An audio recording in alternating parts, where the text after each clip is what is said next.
NASA, in its wildest imaginations, never envisioned this scenario. An astronaut drowning in a spacesuit on a spacewalk 260 miles above planet Earth. Drowning inside his own helmet caused him to nearly drown inside of his own suit. Water in his helmet? It's an incredible story. Harrowing, almost unfathomable. Unbelievable. This was one they had never envisioned. So I experienced what it's like to be a goldfish in a fishbowl. Hey, let's use a diaper. I thought that's a clever solution to this problem. Yeah, pretty neat. They also came up with the snorkel idea too, you know. Makeshift snorkels. This snorkel, if water is encroaching your face, the crew member can lean down and use this to breathe. They're ripping that spacesuit apart, trying to figure out where all that water came from. Not like there are that many options when you're out on a spacewalk. Next on Jonathan Bird's Blue World, Jonathan goes to inner space. I'm standing on the International Space Station! Water in space.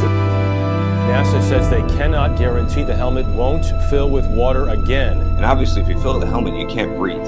Scary story. Glad he made out okay. That's a leak. Oh, it's an explained leak.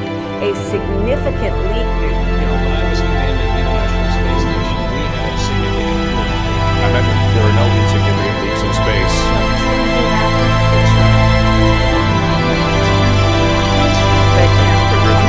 You're in space, which means it's much more difficult to fix. It's a pretty big problem. Just about 3 hours now since we first observed what you're seeing on the screen, that being a leak. You can only leak so long, and then eventually you stop leaking because you run out of fluid. The fluid that you're seeing in the form of snowflake-like particles, it is a bit odd. Do not know what the source of that stream of particles is.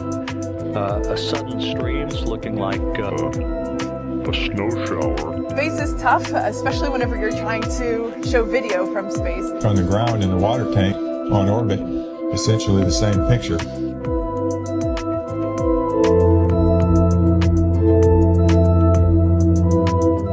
Matthias Maurer was wrapping up a 7-hour-long spacewalk outside the International Space Station when he noticed water leaking into his helmet. It was eerily similar to what happened to an Italian astronaut back in 2013. You can literally see bubbles coming up from these astronauts' helmets. It's ridiculous. So many times during spacewalks outside the International Space Station, we can see air bubbles rising up. Can you touch on how there are air bubbles in space? So yeah, like a lot of times during the footage, the NASA footage, you can see bubbles coming up out of the helmets or kind of from underneath you. How do you explain bubbles in space? Yeah, on the outside of the space station, you'll liberate little pieces of, it's a really harsh environment out there. That's outside of the space station can be pretty good. And sometimes, you'll need a reflective paint or something that you might disrupt floating away from it.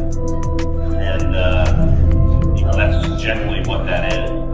I've never seen any kind of air bubble anywhere. Could it be that you're filming in an underwater pool and you're not really out there? What's the space doing? How's what? Bubbles in space? Bubbles in space? Yeah. I don't know what that is. What's up, man? Can you sideline hashtag bubbles in space?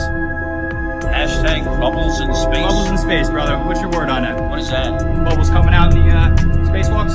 Oh, you're that guy. I'm one of those guys. Yeah, I'm not gonna write that.